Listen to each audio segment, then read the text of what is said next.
one of the things we've done well is create a self-attractive kind of magnetism with the types of brands that we would feel comfortable working with anyway. Very seldom do we have that call where we're just like in the middle of the call, we have to tell them, this is probably not going to work out. And it's not you, it's us. Like 100%, we're going to hate this. This is the Snarketing Podcast. For marketers, by marketers. Talking to marketers with just a touch of snark. Now, here are your hosts, Valerie Vespa and Matt Wurst.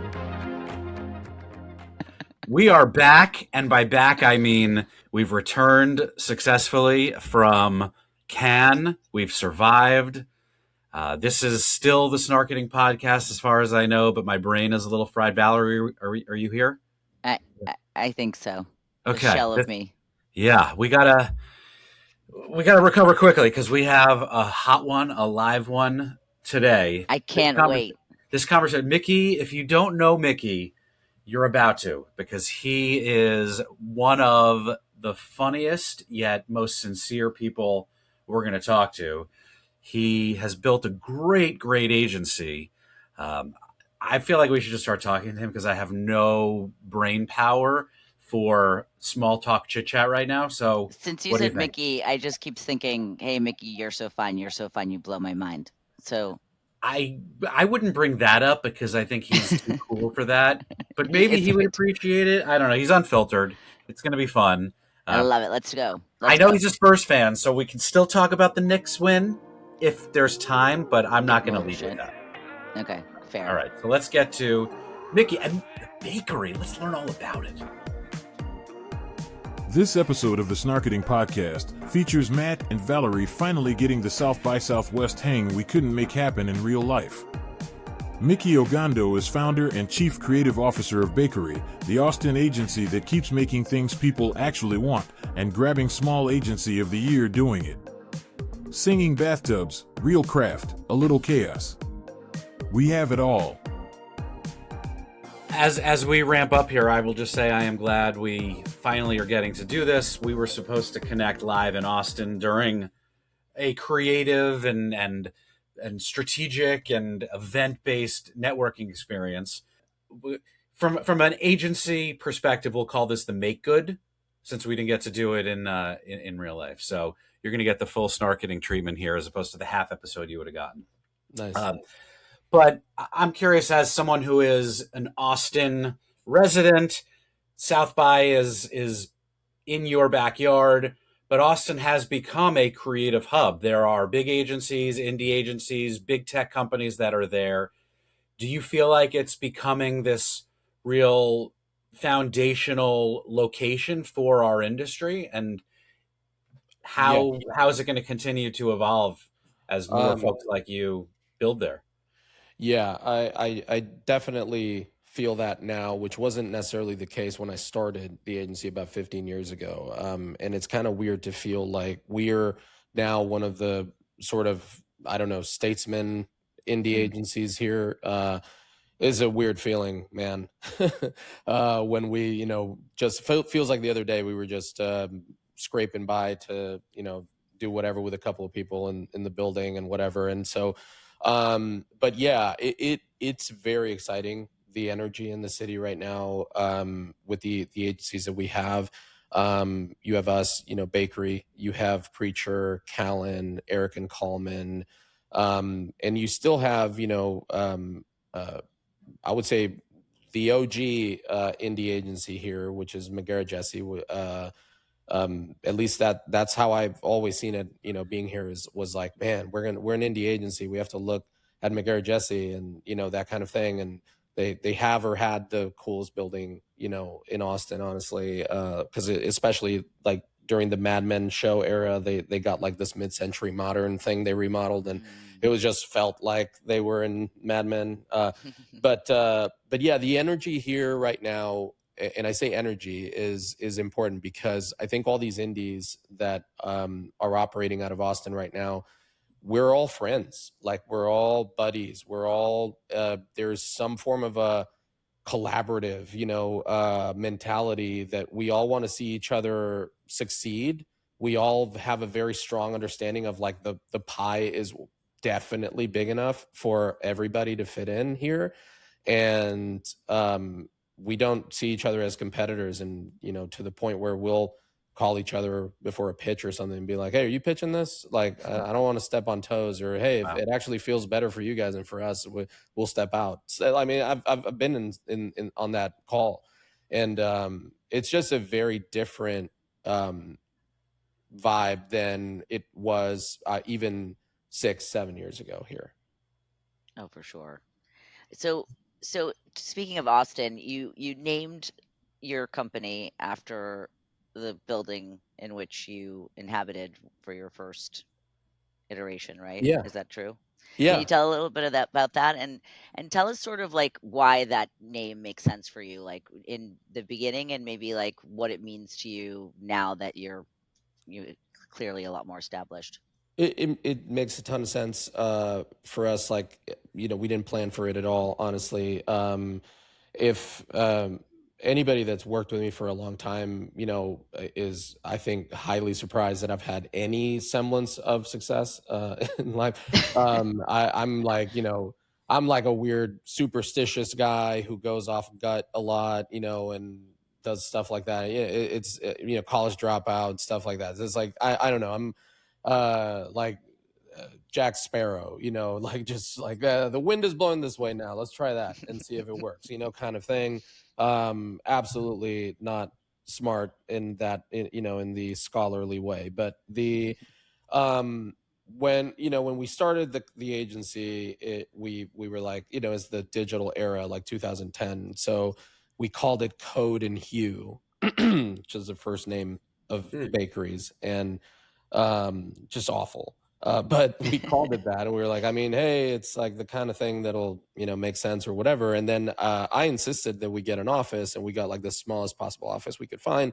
And it was this office that used to be a retail, tiny little cupcake bakery shop. And so when we went in there, it was, it still had like the displays and stuff in there and all that. And I was like, bakery's kind of a cool fucking name, And I think at the time there was like somebody in London or something that it was just like a one person consultancy called Bakery or whatever. I'm like, I don't give a shit. Fuck you. Try suing me. I don't have anything, so, so you probably need it today. So there you go. So I was like, all right, I'm like, let's do it. And we went with Bakery, and there was no, like statement of purpose or anything of like any smart thing of like, oh, it's bakery because you baked the idea, blah, all that sort of shit. The ingredients coming together. Yeah. No, none of it. Not that metaphor. No, it was just a cool name that I was just like, I think it's something that we can work into.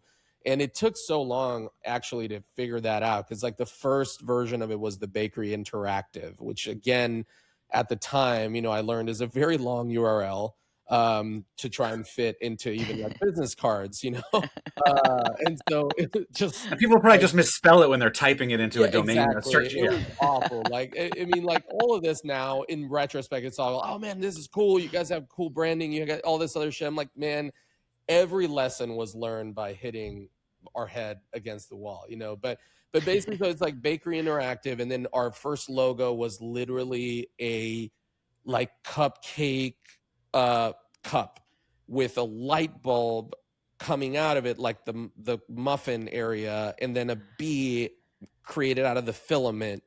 It was awful. It was just like, it was you're mixing some metaphors there. It was definitely so fucking bad. And it was like meant to be cute, because at the time, if you remember, it was like the time where like the tech companies were coming out, like the Airbnbs and whatever, everybody was trying to be cute with their brand and not, oh, don't make anybody angry, don't make them feel this or that. And so that was the vibe. And eventually, like, we looked at it, and anybody who ever spoke to me or met with me, it was not a match. Like the little cupcake, and then me coming into the meeting dressed in black, bald head, beard, tattoos everywhere.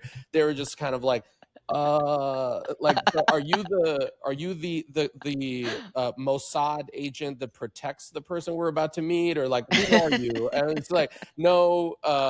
So You didn't it give became off the baker vibe when right. I you're. don't give off the baking vibe, and so so it was a thing of Should wear like, an okay, we apron. need to brand this properly, yeah, and it you know it's become what it is today, and it served us well. I think that to your point, like over time, a lot of what we do that's different, right? We besides the full service creative approach, and we do have kind of our own way around that, and our especially on strategy, we have our own discipline on strategy that's built off of my experience in video games.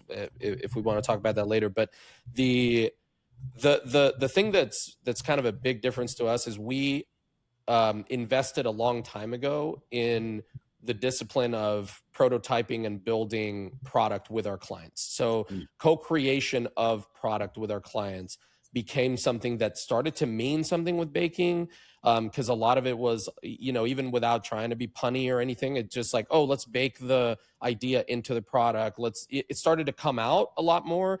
We didn't plan for it. It's just like something that now feels like, whoa, that It was had to smart. slowly rise as it There you baked. go. Yeah. So yeah, like all that stuff just ended up, I don't know, kismet, whatever, worked out. But yeah, so that's the, I guess, complicated story of how we tripped our way into having a name that people think is cool. Well, just based on my knowledge of you guys and being in the industry as long as I have and you have, the idea that you're making work, or this premise that you're making work for an audience that like shuns or doesn't really want to follow the advertising sort of playbook, I think is really interesting, because most shops would never admit their audience can't stand the thing that they make. Oh yeah. So do you feel that tension in pitches? Do you feel it in creative reviews, or like, how does that manifest itself? Honestly, today it's a lot easier of an argument to make, in a lot of the rooms that we find ourselves in. I think one of the things we've done well is create a self-attractive kind of magnetism with the types of brands that we would feel comfortable working with anyway. Very seldom do we have that call where we're just like in the middle of the call, we have to tell them, this is probably not going to work out, and it's not you, it's us. Like 100% we're going to hate this. And so yeah, so we tend to bring in like these brands that are already doing things in I would say like a somewhat controlled chaos way, where they're open to a lot of things and a lot of testing and a lot of what we call like tactical hedging on how you go to market versus the old big idea concept, which I love in theory. And if you were in my office, like I have all the damn books that talk about the big idea, and I love reading about it. It's a lovely, I'm not going to say it's like fantasy or or fiction reading, but it is something that we do try to instill somehow in the work we're doing. But we also believe in the idea of we're not smarter than the people that are going to end up buying this thing that we're selling, and we really want to make sure that we let the market decide a little bit more, instead of us like fooling ourselves and drinking enough of our own Kool-Aid in the boardroom with our clients that we were just smarter than everybody else, and we're going to beat out any weaknesses in our idea. Not even just weaknesses, but just the whims of the market and people and how things can change from day to day. We're just like, hey, why don't we try this and this and this and see what happens, and then just start moving more chips into the things that are working. There's a lot of people that make a lot of money doing this stuff outside of marketing. I just don't know why we tend as an industry to not go that route. But yeah. Like, speaking of big ideas, so you put singing bathtubs in a Super Bowl spot Yeah, for Tree Hut. why not? Walk us walk us through that idea and how that weirdness sort of Where does that even springs. come from? How does that? Yeah, Yeah. yeah. Um, I mean, it comes from the fact that I think like our team inherently, you know, as well as I do, believe that a lot of what we do is just weird.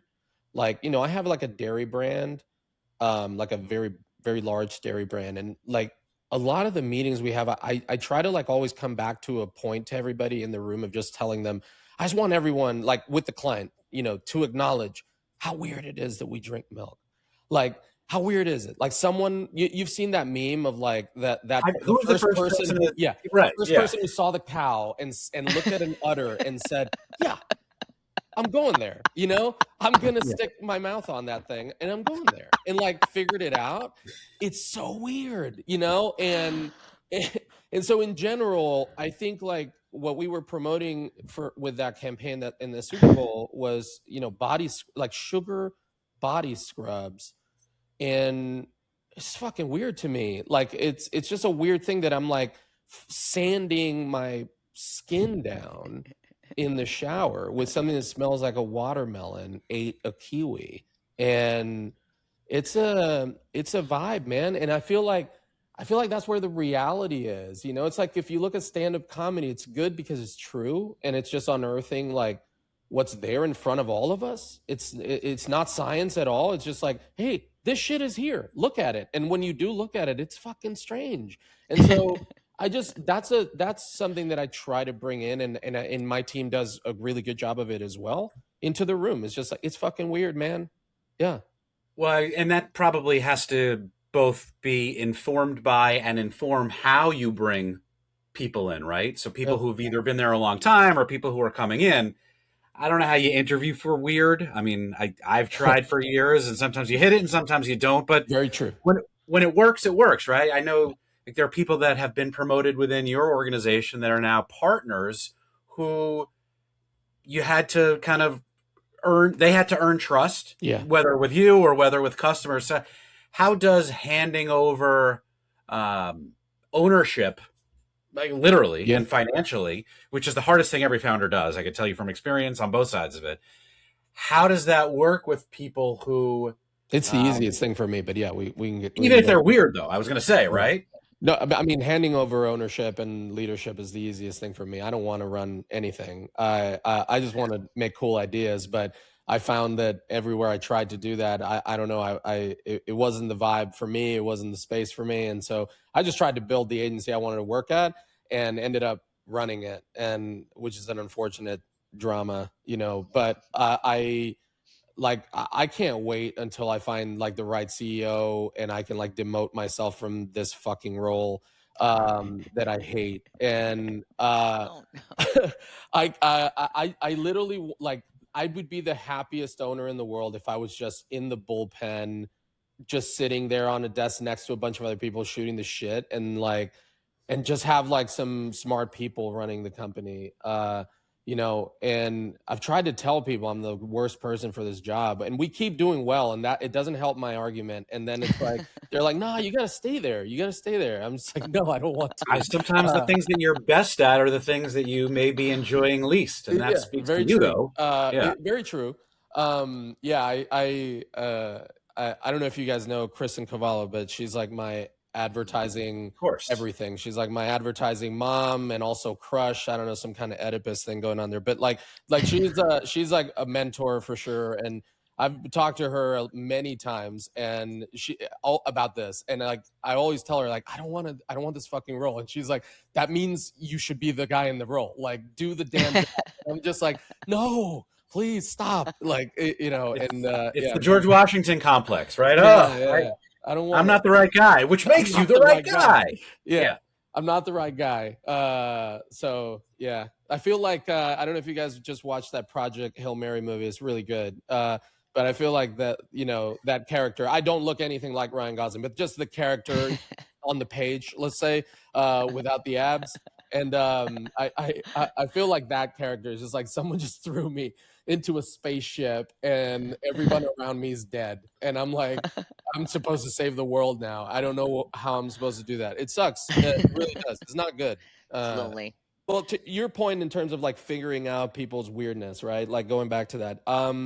We've done a lot of stuff to figure that out. Like we've, and and people have told us you should promote some of that stuff more. We've kind of like kept it as like decoder ring secret society shit, you know, for a long time, and people are like, but people should see that and all that, and it's good for the brand, and maybe we will do some of that. But we've done weird stuff here, like for example, given like different teams here like money, not a lot of money, like a very low amount of money, to go and buy a used car that obviously with the money we've given them is going to be broken down, and fix it up enough so that we can conduct a race with the different teams, and whoever wins gets like literally might, I'm not going to say this is what happened or not, but they might get cash and they might be on the best account at the agency or something like that. And so that's a way to figure it out. And if you're not a fucking weirdo, you're just gonna that's gonna be the tell. You're gonna be like, I don't want to do that, you know.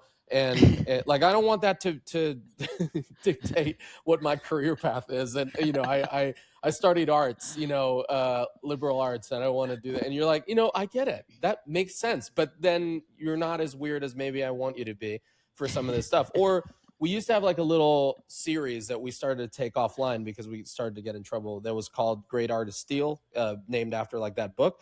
But we actually had people go into like Austin area and sometimes New York and other places, like restaurants, bars, whatever.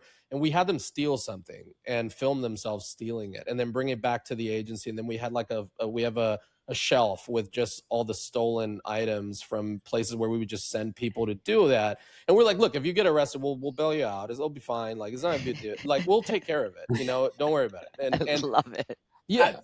I love that this actually takes an idea. So I worked with an agency president who his go-to interview question was, what's the last thing you stole? Which I always love as a question. Right. But the fact that you're taking it to an illicit level is fantastic. Yeah. I actually want to know what the best thing someone stole is. Oh, yeah. Yeah, I mean, for me, it's like my career, like convincing everybody that to give me money to do That what doesn't I do. count. I mean, from like an actual store. I mean, this feels like absolute theft. It feels like I should be in like a Martin Shkreli type, you know, court setting right now where people are asking me how dare you, sir, you know? And yeah, but like a question I've asked in an interview, for example, is like, I want someone to detail to me like, hey, right now you accidentally killed somebody, and like, but of course you don't want to get caught. That would be stupid. So how are you managing the situation? I want to know step by step. You're getting rid of this body. How are we doing it? You know, it's like a very weird Google type of question, you know, from like the early 2000s, right? Of just like, oh, you're in this blender. How long would it take to vacuum clean the entire Empire State Building? You're Right? like There's so many weird. of an ant, but you're in a blender. Get out of the blender. I'm like, no, this is very real. Like you, and I love true crime, so I've heard all of the different ways of like how you know, how you can try to get around it.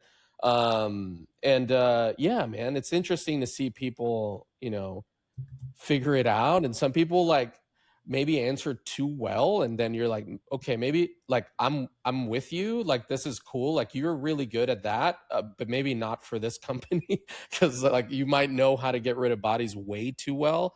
But yeah, it's interview questions can be a good place to start, and just shaking people out of their usual comfort zone is a good place, you know, kind of get them off balance a bit. So we're going to pivot a little bit, like in terms of your day-to-day, like the secret of 2026, or the open secret of 2026, is that anyone can generate an ad in about 4 minutes, right? Unfortunately, yeah. Exactly. So tell us what a creative director's job like even is once the production bottleneck just evaporates like that. Oh, for us, not much has changed, honestly. Our job right now is just we don't have an excuse to make bad work, right? Because all the bad work can be made in 2 seconds. So now, you know, if you ever gave yourself an excuse of like, well, you know, the client just needs us out, it needs it in market, and we don't have time, there's no budget, there's this, there's that, blah, blah, blah, blah. If the more you say yes to those types of situations, the more that you can potentially be replaceable by AI or something like that, right? If you're the group of people that are like, no, I don't give a shit how much budget I have or how much time I have. This is going to be good because that's what we do here. Then yeah, what I think AI has done is just pushed us into that much more hardcore, maybe like French kitchen Michelin mentality, right? Where it's just like, I don't give a shit if the guy at that table really wants, that salad now. I fucking put the lettuce one, leaf at a time on the thing. And yeah, exactly. And so he can go fuck himself and go to a McDonald's and that's it, So there's a little bit of that's happening, and I don't think we're alone in that. I think you're seeing a lot of indie agencies that are doing well, operating in a similar way. And is that what craft means now, though? Like, has the definition changed? I don't know if it's changed. I think craft is craft. It's just like, I think that the AI thing is giving craft its day again, right? Where it means something. And the good news, because this was not a sure thing, is that the market is rewarding it, right? Like you're seeing all these kids that can spot AI the way that, we grew up spotting like pop-up ads, right? Where we're just like, your parents were like, oh, my computer's got another virus because I clicked on that one casino thing that said I won a trip to Bali. And you're like, what? Why would you ever click on that shit? And we knew inherently that was, foul play. Yeah, the generational bullshit. Exactly. Yeah, and I see these kids right now, man. They will spot this shit in a way where it's like some of this stuff. I'm like, man, that one's hard to figure out, and they can tell you immediately. Like, no, it's easy. It's here and here and here, and they do not appreciate it. Like they do not appreciate it. Which is, think about it. The fact that kids are talking about ads right now, even if it is in this context, this is really good for our industry. Like, this is great for our industry. People are actually giving a shit about what we do, and they're demanding that what we do is better. And if that's not what any person who ever started an agency or decided to join an agency should want, I don't know what is. So I think that the AI thing is a net positive. Yeah, well, between that and the fact that in this ecosystem, in this industry, right, you have Omnicom and IPG, Voltron forming, the biggest holding company on earth. And I think a lot of brands and marketers that I know who woke up one day and realized they had people working on their business that they didn't know, or people that were working on their business that are now gone. Like, as an indie, is this the best new business gift that you've been handed, or is it still messier than it looks going up against them? No, it's a lovely thing. And I'll be honest with you. Here's the thing. It's complicated because I'm not a us versus network guy. I'm an us and network guy. Okay. I think that again, if we go back to the restaurant analogy, right? You're not going to go and eat every lunch at a Michelin star restaurant, like McDonald's has its place, and I love McDonald's fries, and and honestly, like, everyone has a balance of things. And I think brands need a balance of things, especially certain brands, enterprise brands. If you run a massive QSR, you've got to print, like, if you run like Burger King, right, or McDonald's, the amount of menus you have to print. And I'm not just talking US, you're talking global, you're talking about every promo, you're talking about the amount of just that level of artwork and that level of like churn that you have to create is nuts. No indie agency on earth wants that. Like, maybe they can handle it or will handle it for a short amount of time. They don't want it though.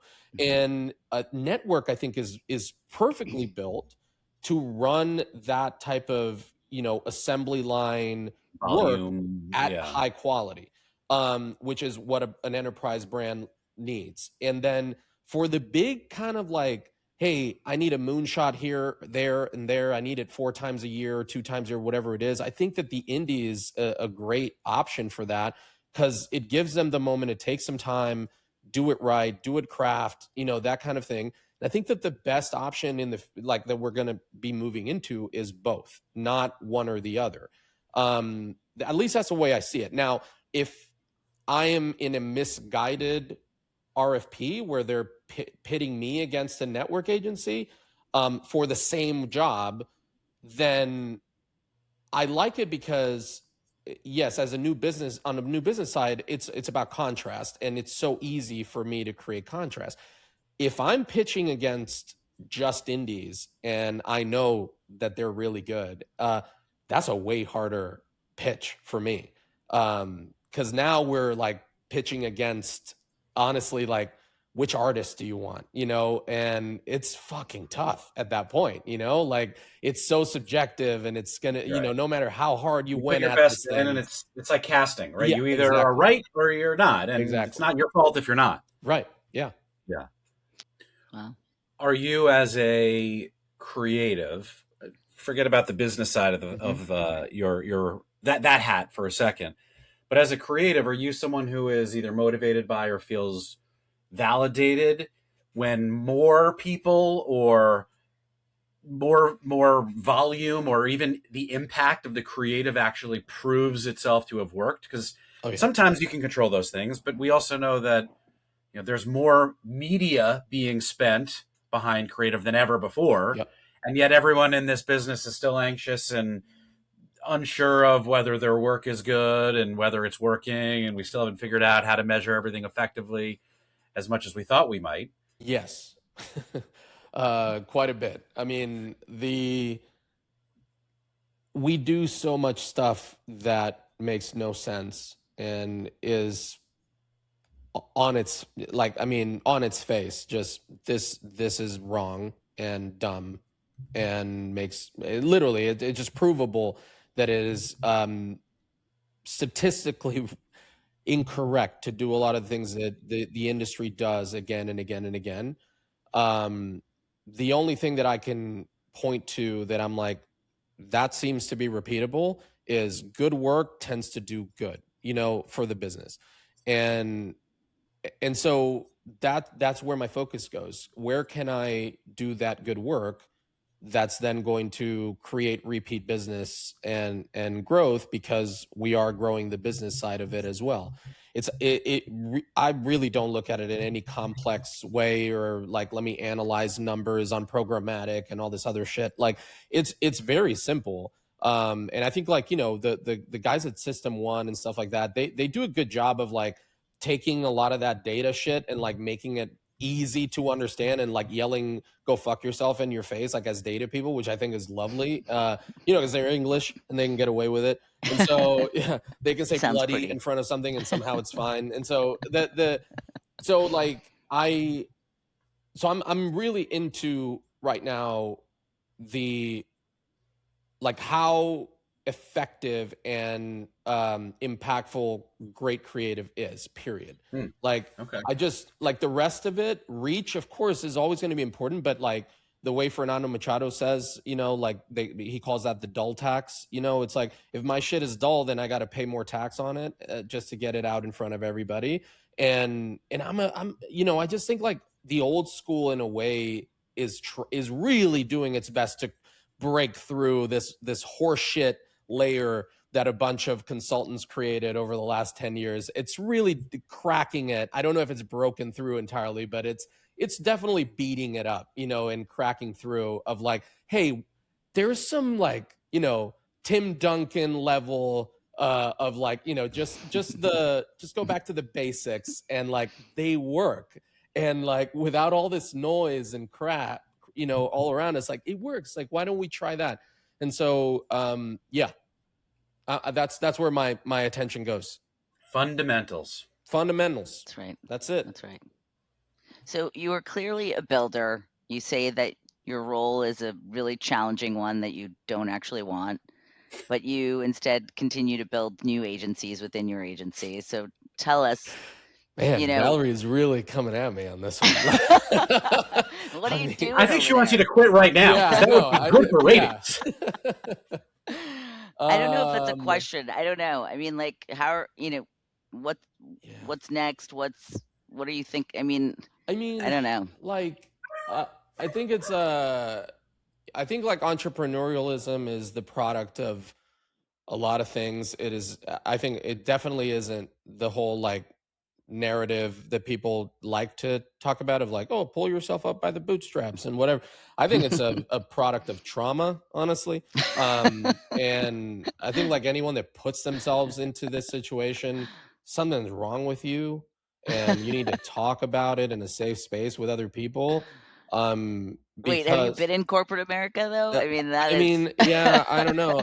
So like, I don't know. I feel like every new endeavor, like you just mentioned, that I get into, you know, part of me hates it. Part of me is like dependent on it and like, you know, sort of uses that as a crutch. You know, it's sort of like, fuck you, dad, and I'm opening a media agency. And you know, fuck you, Mr. Johnson from whatever class, you know, like I can do this, and then I'm opening a production you know, So company. So yeah, that's your rebellious fighting I back. think Is so. I think so. starting a business that you don't want to run. Yeah, I know. It's yeah, man. It's like it's not healthy, but it works for me, you know.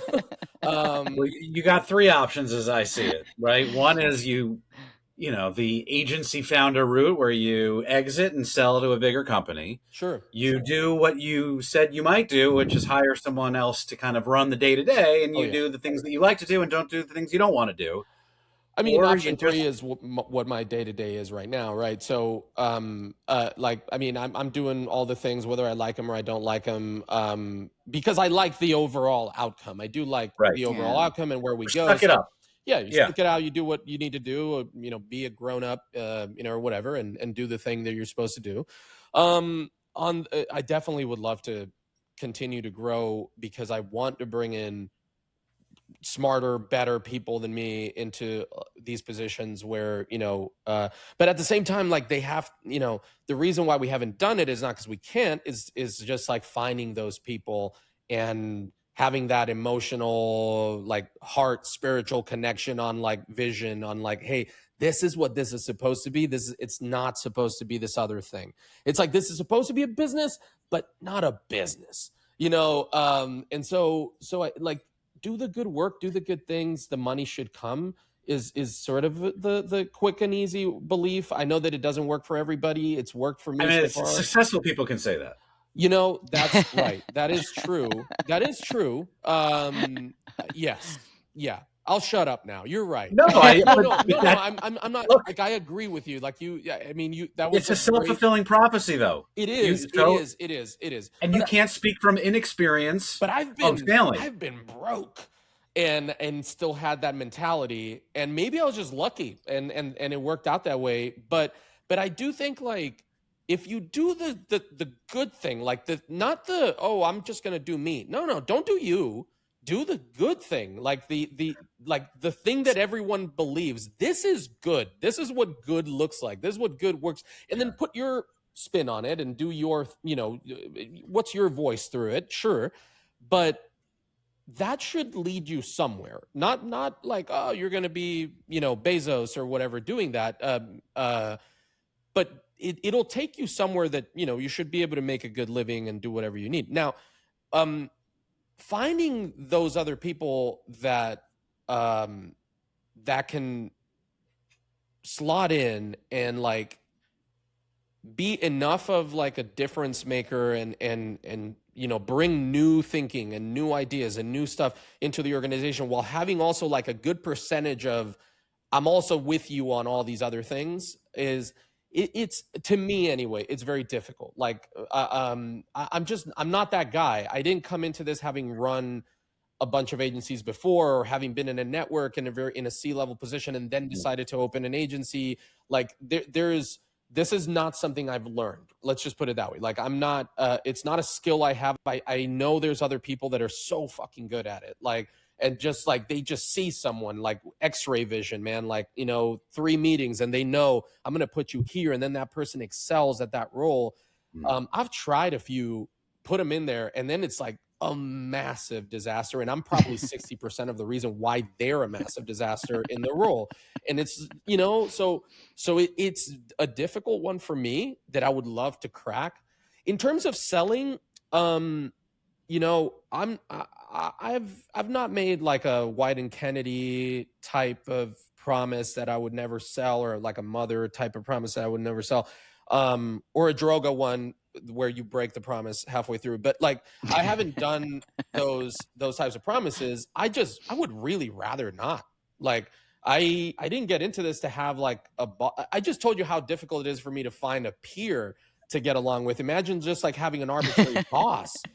Like, a board, or yeah, man, like they are not gonna like me, and I'm not gonna like them, and it's just it's just gonna be a thing. And it's like, yeah, like, I get it. Well, The money's money's nice, it lets you do stuff and whatever, and now I've got a kid, and it's like, you think about those things, and you think about how I want to be a person that did the right thing for my family, but at the same time, like, oh, Jesus fucking Christ. Like, I love getting up and going to work every day right now. I don't want that taken away from me.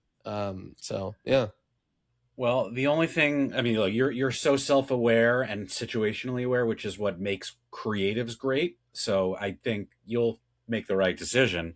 And the only thing I want to take away from you right now is, a lightning round series of answers that we close with. That will be lightning quick, but will really test your creative moxie. You ready? Okay, sure. I don't know what that means, but it sounded good in my head before I said it. The moment you said moxie, I got very nervous all of a sudden. Yeah, me too. Frankly, now the pressure's on me to come up with something that's moxific, which isn't even a word. So there you go. I'm stumbling as we go. So a couple quick lightning round end conversation questions. A brand that you would like cut your rate to work with. Oh, Jesus. I know this is lightning round, but fuck. Today, now, after all these years doing this, none. Okay. Like, the answer is for none. You. That's the position to be know in. your value. Yeah. Great. Perfect. Okay. That's best. That's the best answer. I